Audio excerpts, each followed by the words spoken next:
Actuellement, l'heure est grave, l'heure est vraiment grave. Un procureur ivoirien veut arrêter le général Makosso. Regardons la vidéo, mettez vos avis dans les commentaires et n'oubliez surtout pas de vous abonner. Le procureur de la République de Côte d'Ivoire, procureur Budapest, veut faire arrêter Camille Makosso. Je répète, le procureur Budapest veut faire arrêter Camille Makosso. Famille, sans plus tarder, on écoute cette vidéo. Et puis je vais vous dire d'abord pourquoi le procureur veut le faire arrêter. Hein? Et puis je joue cette vidéo, on l'écoute, on la partage, abonnez-vous à cette page-là. Parce que c'est ma nouvelle page, les toutes ont été bannis, abonnez-vous. Alors, tu mets un j'aime, tu t'abonnes. On écoute la vidéo, puis je reviens tout à l'heure. Un soi-disant pasteur, mais vous avez peur de dire son nom. Voilà, ici, ayons le courage de dire les noms. Voilà. Mais je dis, et je le répète, ce pasteur ou journaliste dont vous parlez, je vous demande de regarder les jours qui suivent. Voilà.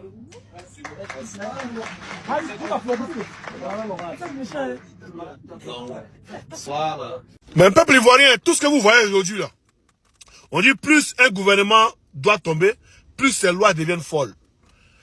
Plus un régime doit tomber, plus ces lois deviennent folles. Donc tout ce que vous voyez aujourd'hui, l'arrestation des Rougeaux, vous voyez les Ivoiriens se mettre avec les Libanais, rient, vous voyez les Ivoiriens se mettre avec les étrangers de la Côte d'Ivoire, les apatrides de la Côte d'Ivoire, se moquer, se réjouir. Mais tout ça, ça doit arriver pour que ça vous fasse mal. Regardez encore cette vidéo, puis je reviens. Il est venu, hier là, c'est pas lui qui était là-bas. Merci à tous. Le nouveau son, je pense, du frère Tesco, parce que là, il va faire la capture, je lui donne un peu de travail pour dire aux gens de l'envoyer un peu d'argent pour moi. ça va s'appeler le I-29. Donc, on va faire la sortie. Le I-29, vive le I-29, vive le I-29. I-29, on est ensemble. Nous, on est chauve, hein. On est chauve. Tout le monde est chauve ici. 10 ans, quoi? Rougeau, 10 ans. 10 ans dans son corps. Il va nimi. Mohamed, il va conjuguer le verbe nimi au présent de l'indicatif.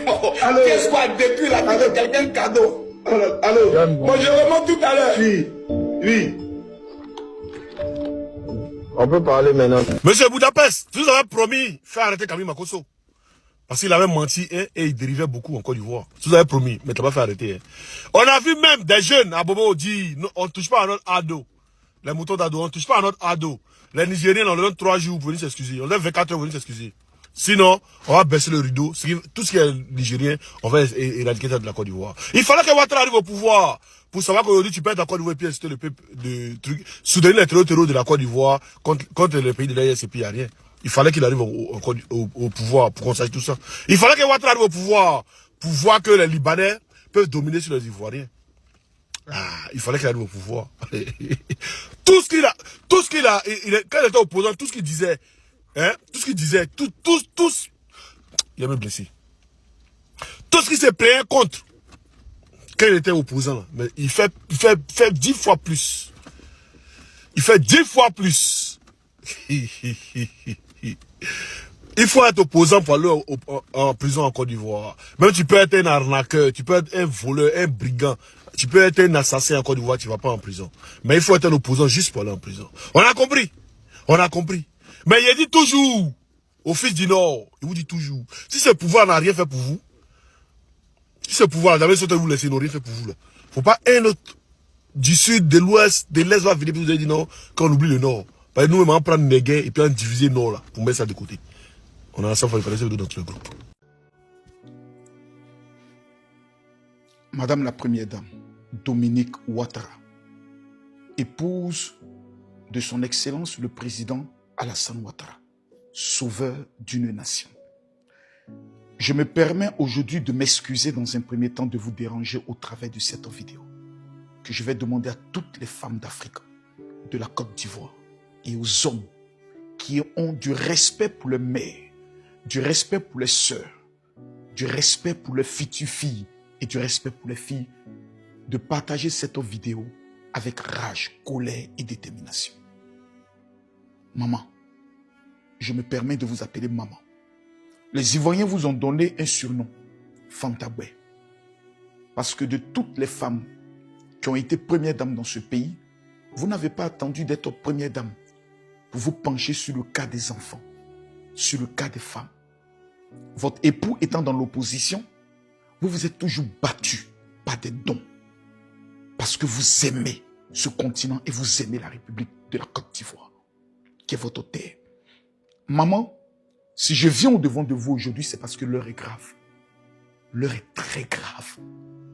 L'heure est grave et je suis beaucoup dans l'émotion en parlant parce que de l'histoire de notre pays, depuis 1960, notre pays a connu des difficultés, des troubles, des crimes, mais jamais nous avons connu un tel crime à l'encontre de la gente féminine. Un prédateur qui s'est minutieusement organisé depuis plus de 15 ans. Selon nos investigations en tant que lanceur d'alerte, c'est depuis 2012 qu'il a commencé à frapper. Un homme d'origine, de mère malienne, de père libanais, a utilisé son côté métissé en vue de devenir le plus grand prédateur sexuel, agresseur, violeur de toute l'histoire de la Côte d'Ivoire. Il s'est présenté dans un premier temps comme étant un artiste. Il a échoué, mais il a utilisé ce caractère artistique pour approcher plusieurs femmes. Le fait croire qu'elles allaient jouer dans le clip, le fait croire qu'il pouvait leur faire booster leur carrière et profiter de cela dans le but d'abuser d'elles, les agresser. Madame la première dame. Cet homme s'est transformé après son échec en musique. Il s'est transformé en coach. Vous connaissez la faiblesse de plusieurs femmes qui, lorsqu'elles voient quelqu'un sur les réseaux sociaux, lui font entièrement confiance. Dans son domaine de coaching, il expliquait à certaines femmes comment reprendre confiance en elles, comment sortir d'une relation douloureuse, comment apporter, je peux le dire, un plus dans un foyer. Et cet individu a pu se faire un capital de près de 700 000 abonnés. Quand nous regardons exactement le nombre de personnes auxquelles de qui il a pris le soin de s'abonner, c'est en majorité que des femmes. Madame la première dame, chaque jour, il envoyait plus de 200 messages dans le inbox de certaines filles qu'il voyait sur les réseaux sociaux, dans le but de tisser une amitié. Lorsque ces filles ne répondaient pas à ces messages, il commençait à les traiter de poclés. Je pense que votre cabinet vous donnera la signification dans le jargon ivoirien pour ne pas que Facebook ou TikTok puissent signaler ma page. Excellence, Madame la Première Dame. C'était avec une agression sans faille. Les femmes qui discutaient avec les jeunes filles, souvent qui avaient entre 15, 16 et 17 ans, voici la cible qu'il avait bien pris le soin de cibler, qui échangeait avec lui ou pour des raisons d'études n'avait pas le temps, découvert un deuxième personnage d'un homme d'une violence exceptionnelle qui commençait à insulter leur intimité, à les agresser sans aucune raison. Madame la Première Dame, nous avons jusqu'à ce jour enregistré plus de 400 femmes. Celles qui ont pu parler, celles qui ont pu révéler le caractère d'agression sexuelle. Plus de 9 femmes. L'une des femmes qui m'a contacté, qui m'a rendu un témoignage, est l'un des témoignages les plus glaçants sur le chemin de l'école. Cet homme s'arrête et voyant une personnalité publique qui a même intervenu sur des plateaux de télé, se dispose tout gentiment de la raccompagner en pleine journée. Cet homme essaie de manipuler son esprit et lui fait croire qu'il peut profiter pour prendre un pot rapidement. Il a conduit cette jeune dame chez lui. Une fois arrivé, cet homme a un python qu'il met sur le cou des femmes. Il a un chien dont il les menace au cas où tu refuses. Je te laisse sortir, mais tu te débrouilles avec le chien. Et cet homme, selon plusieurs témoignages de ses ex-copines, détient une arme à feu. Dans ce pays dirigé par votre époux Alassane Ouattara, en Côte d'Ivoire, un homme détient une arme à feu et s'est permis de détruire la vie de plusieurs. Certaines, avec le courage, ont pris le soin de le dénoncer. Cette dénonciation, qui fut la première, fut comme un caillou qui, descendant d'une colline, a entraîné des nombres de témoignages qui nous font perdre la tête. Seule, Madame le ministre de la Femme, de la Famille et de la Petite Enfance a pris ses responsabilités dès les premières heures. Par le bien de la direction de la lutte contre les violences faites, je peux le dire, à la gente féminine, on peut prendre le soin de porter une plainte. Cette ministre que nous vous demandons de remercier a été capable de recevoir, malgré son calendrier chargé, toutes ces victimes et de les écouter une à une. Il prend ça pour se soulager. Il veut pisser sur moi. Il tourne dans la maison, il est là, il tourne. Il prend la clé, il met dans sa poche, il tourne.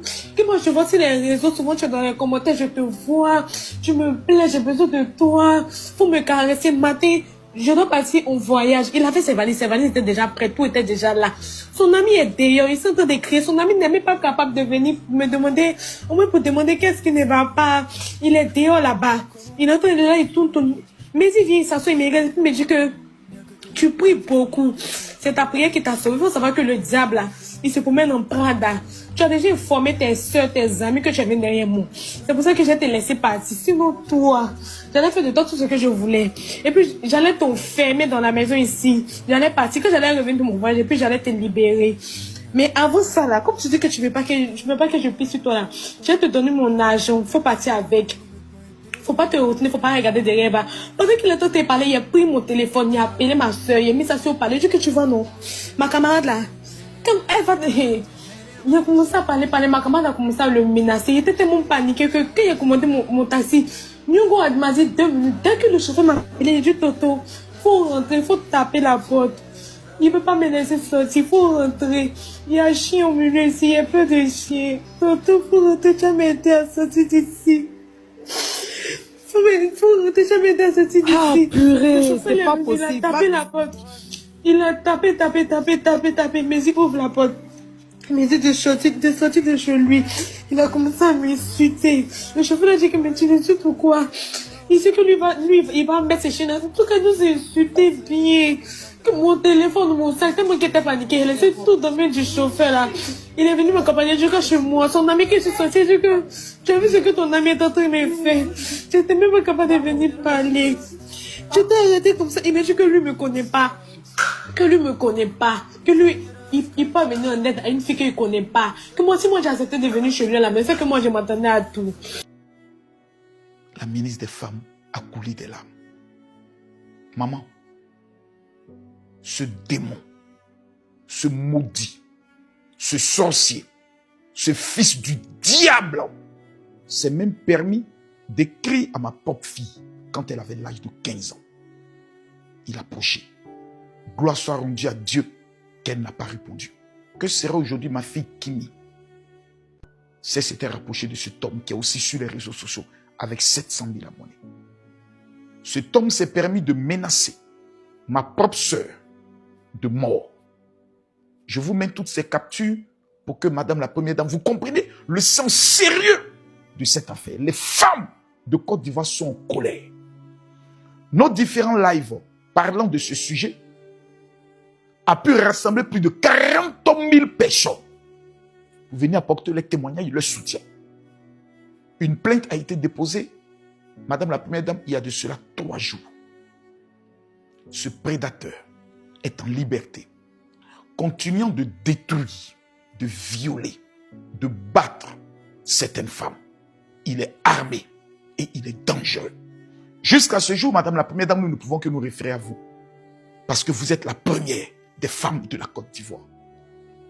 Nous nous étonnons que jusqu'à actuellement, ni sa photo a été encore publiée par les services de renseignement ou de police, ni aucune télévision ivoirienne disant défendre la cause des femmes n'a été capable d'accompagner les services de police dans la recherche de ce prédateur qui a détruit des centaines et des centaines de femmes. Un prédateur aussi minutieusement organisé, qui a commencé à opérer depuis 2012 jusqu'en 2026 où il a été dévoilé.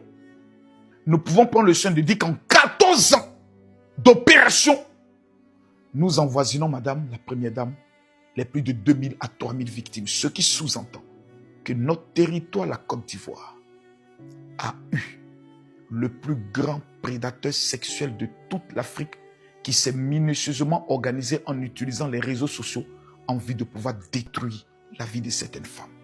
Madame la Première Dame, je vous pose une question claire, directe et précise. Maman, pouvez-vous fermer les yeux et imaginer le cri de ces femmes qui disaient non? Pouvez-vous fermer les yeux Imaginez ces jeunes filles de 16 ans qui se voyaient être menacées par un gourou qui les ordonnait de se déshabiller.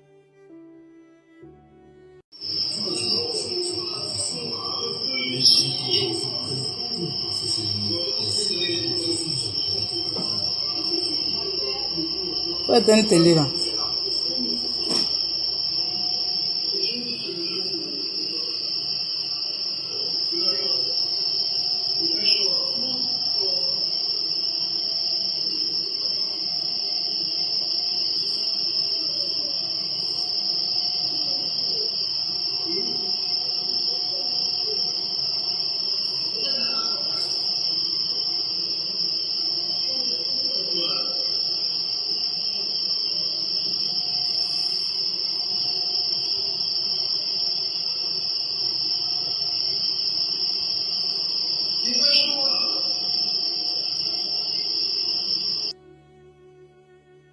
Il est en liberté. Madame la Première Dame, je vous en supplie. Il est en liberté. Beaucoup de femmes ont mal et se posent des questions à savoir le budget de la défense et de la sécurité de la Côte d'Ivoire est l'un des budgets les plus élevés au niveau de l'Afrique de l'Ouest. Comment se fait-il que cet homme ne soit pas encore retrouvé? Comment se fait-il que le visage de cet homme n'est pas affiché sur tous les sites de défense et de sécurité de notre pays? Est-ce que Interpol a été saisi? Est-ce qu'un avis de recherche a été lancé? Nous ne sommes informés de rien. Nous ne voulons pas entrer dans l'enquête. Mais Madame la Première Dame, nous avons mal et nous avons très mal. Nous ne pouvons nous référer à qui? À notre maman Fantabé, à celle qui a toujours répondu à nos pleurs, à celle qui a toujours écouté nos douleurs. Pour vous dire, maman, nous venons vous donner ce dossier. Nous connaissons les murmures doux, légers, que vous faites dans les oreilles de son Excellence, le président de la République de Côte d'Ivoire, qui a fait de la défense de la dignité de la femme l'un de ces projets de société pour lesquels nous l'avons voté avec rage et détermination. Maman, vos filles, vos sœurs pleurent et viennent par ma voix vous dire: nous voulons la tête de ce tueur, ce violeur, cet agresseur, ce maudit. Maman, humblement, nous venons à vous. Que Dieu vous bénisse, qu'il bénisse votre époux, qu'il bénisse tous les enquêteurs. Mais nous ne sentons pas une traque viscérale face à ce prédateur qui a déjà opéré au Sénégal, qui a opéré au Mali, qui a opéré au Burkina Faso, qui a opéré au Maroc. La mère de sa fille nous a rendu un témoignage assez glaçant de cet individu, d'où à 6 mois de grossesse, elle était victime de certaines abominations des plus incroyables. Sa propre mère et ses propres parents, l'ayant chassée de la maison, aujourd'hui disent que nous ne voulons même pas être associés à ce prédateur parce que nous avions déjà, d'ores et déjà, vu le côté monstre qui était en lui. Madame la Première Dame, il est en liberté. Pendant que nous sommes en train de parler, peut-être que hier, il a détruit 2 autres vies. Et pendant ce temps, nous n'avons aucune information. Son visage n'est placardé nulle part. Avec nos maigres moyens, nous nous efforçons à pouvoir le dénoncer sur les réseaux. Où sont nos services de renseignement? Où est notre police? Où est notre justice? Où est Interpol? Voici les questions que nous nous posons. Et nous ne pouvons que confier le dossier à notre héroïne, notre maman, notre guerrière, maman Dominique Ouattara. Maman, montrez à nous les femmes, à vos sœurs, à nous les hommes, qu'aucune personne ne peut abuser des Ivoiriennes et s'échapper de la justice. Que Dieu vous bénisse et que Dieu vous protège. Pendant la famille, moi il rêve ou bien. Écoutez lui là, il dit quoi? C'est un Joule. Lui il dit quoi?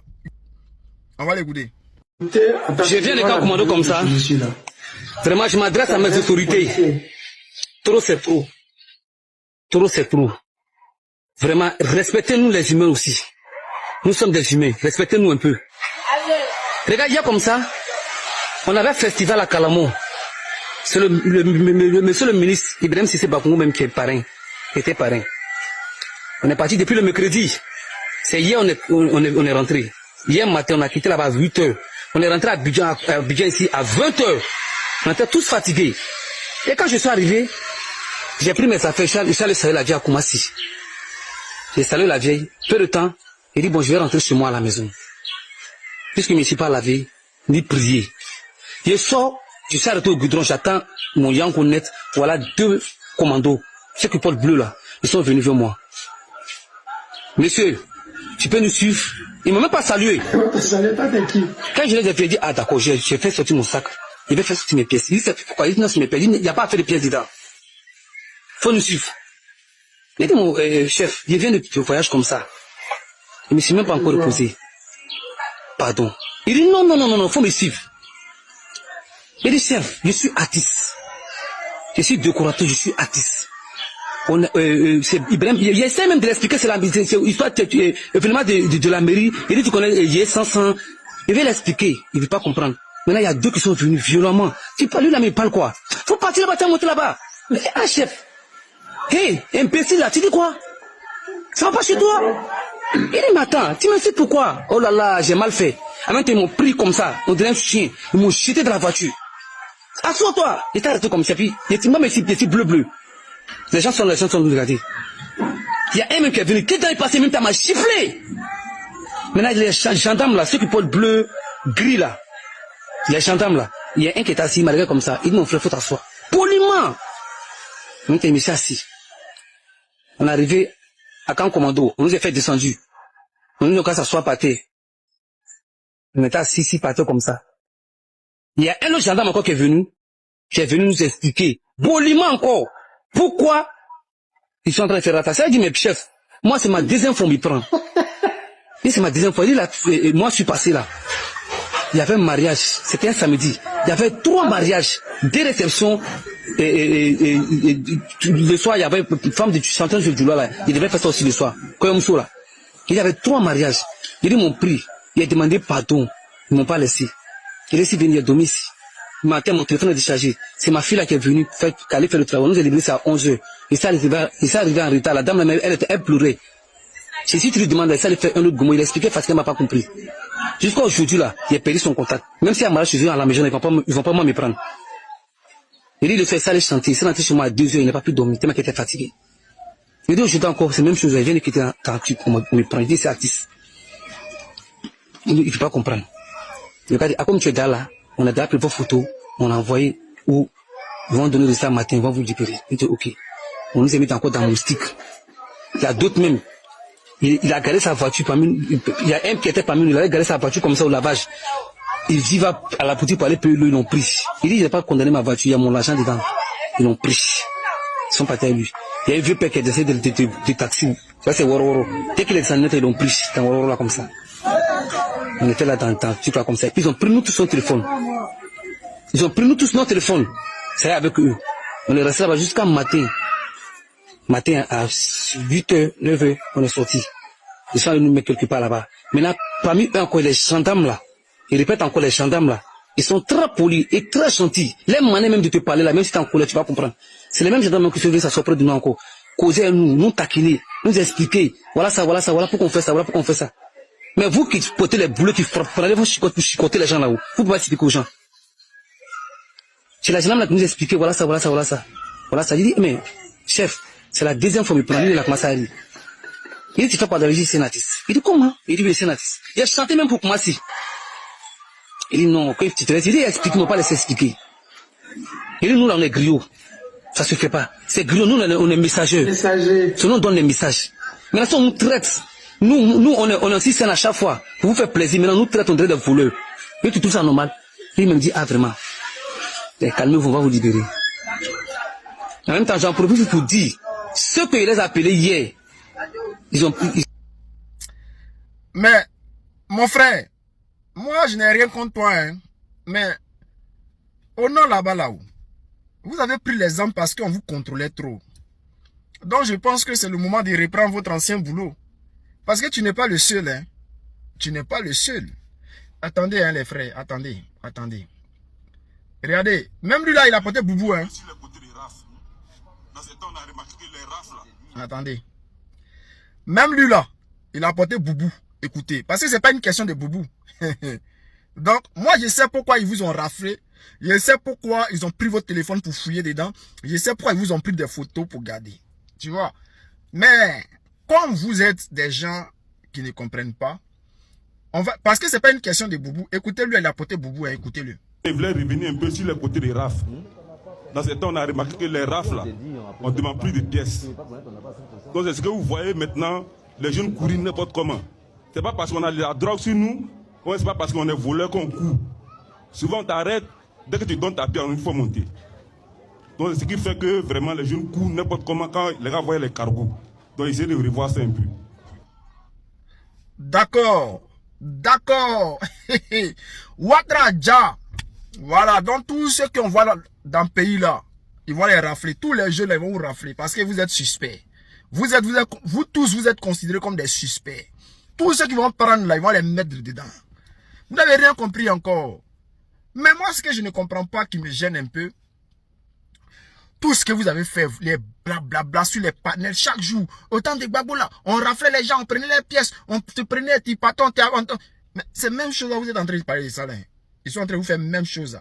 C'est vos patrons qui sont au pouvoir. C'est le RDR, c'est les Djoula qui sont au pouvoir. C'est les RDR, les Alassane Ouattara, les enfants qui sont au pouvoir. Maintenant, on vous fait même chose. Pour même chose, ils sont allés vous chercher là. Parce que quand ils sont, le groupe de Ouattara, quand ils sont allés vous chercher là, ils vous ont dit que dans le pays là, vous voyez, non, quand vous portez boubou, vous sortez là, vous contrôlez, non. Voilà. Donc là, prenons les armes, allons-y attaquer le pouvoir de Gbagbo. Et puis vous avez pris les armes. Maintenant là, ils sont en train de vous faire même chose, et puis ils sont en train de vous faire pire. Parce que là même là, on ne regarde même plus pièces.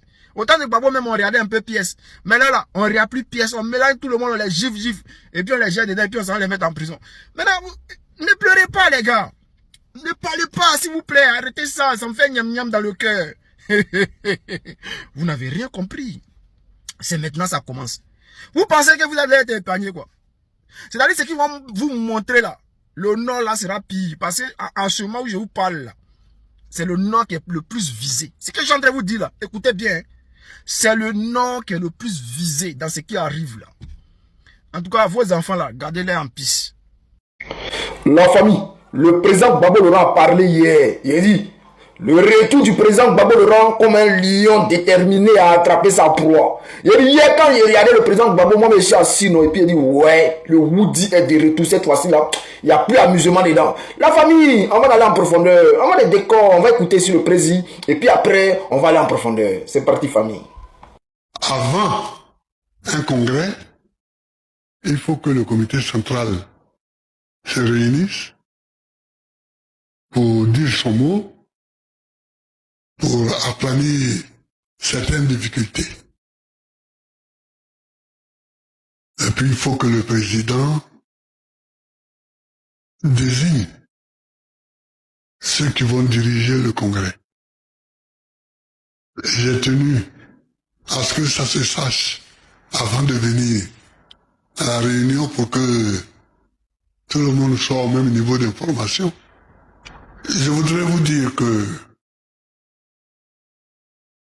c'est la première fois que nous allons à un congrès ordinaire. Le congrès passé était un congrès constitutif pour créer le parti. Ce congrès-ci rentre dans la normalité. Mais il est précédé de beaucoup de bruit. Il y a beaucoup de bruit. D'abord parce que les élections se sont mal passées.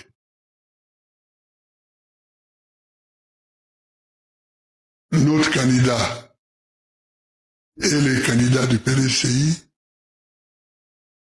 ont été écartés.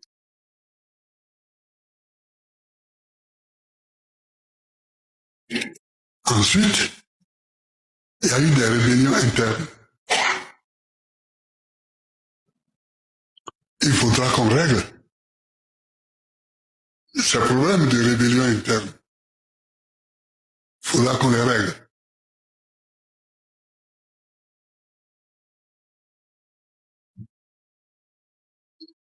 Je convoque pour cela une réunion du CSP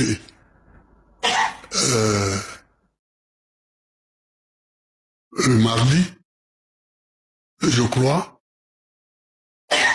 un mardi, à 16h, dans cette même salle, pour que on prenne des décisions qui vont être soumises au Congrès. Et le Congrès va décider définitivement. Voilà, donc mardi, Monsieur le Président, à 16h, ici même. Voilà. Ça va pas durer, c'est pour connaître des problèmes et connaître les noms des révoltés. Alors, chers frères, chers camarades, le président Gbagbo Laurent est de retour comme un lion déchaîné. Tous les révoltés, tous les petits rebelles seront matés. Oui, je le dis en avance. Je le dis en avance. Tous les petits rebelles du parti seront matés. Parce que nous, là, on a un objectif à atteindre. Chasser Alassane Dramane Ouattara du pouvoir. Gouverner ce pays-là, la Côte d'Ivoire. Donc, les gens nous ont toujours reproché de ne pas mater les rebelles, les traîtres. Parce qu'il peut y avoir des rebelles dans un parti, dans un groupe, des gens peuvent se rebeller.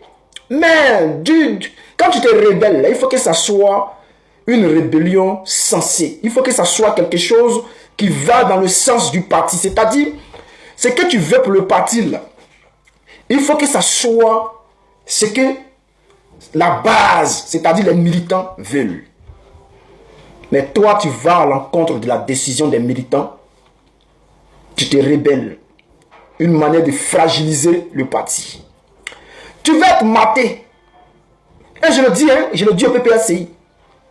Si jamais ces gars-là, on les laisse faire, chers frères, chers camarades, ils vont continuer dans les bêtises. Ils vont continuer dans les bêtises. Donc, il faut les radier du parti.